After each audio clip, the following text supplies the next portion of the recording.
За секое помилување, претходниот претседател Ѓорѓе Иванов потпишал по едно поединечно решение за аболиција.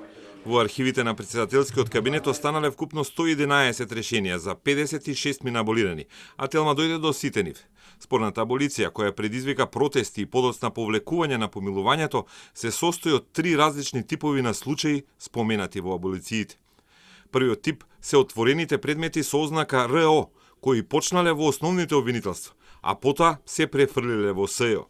Тоа се предмети кои не мрднале од почетна точка во Скопското или во обвинителството за гонење организиран криминал и останале на поднесената кривична пријава од правниот тим на СДСМ. Пример за таков тип на аболиција е ова решение за Милјана Киевски, каде Иванов одеднаш со еден подпис го аболирал за 2 предистраги во 2 различни обвинителства. Иако не биле стартувани со истрага во регуларното, Иванов пред да почне истрага СЈО го ослободила од гонење функционерот. Вториот тип се предмети отворени директно од СЈО со ознаки НСК КО, а за предметот тврдина има побарано и претреси на 3 локации. Информациите за претресите се знаат само во кривичниот суд. Пример е ова решение за тврдина, кое помина во грчкиот врховен суд, а со него е аболиран бегалецот Горан Груевски, долгогодишен началник на 5-та управа во УБК.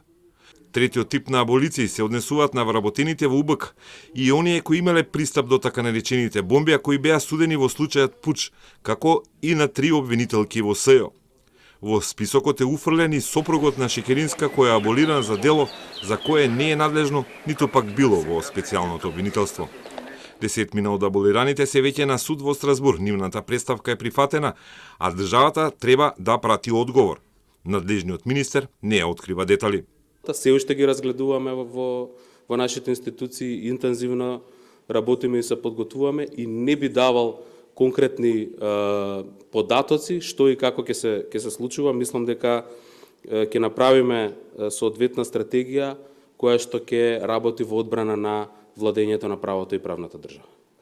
Адвокатите кои ги застапуваат 10 обвинети и осудени кои сега се на Страсбур тврдат дека еднаш дадена аболиција не може да се повлече, додека спротивно толкување дека членот по кој Иванов ја извел аболицијата воопшто не постоел во македонскиот правен поредок по претходно бришење со измена на закон.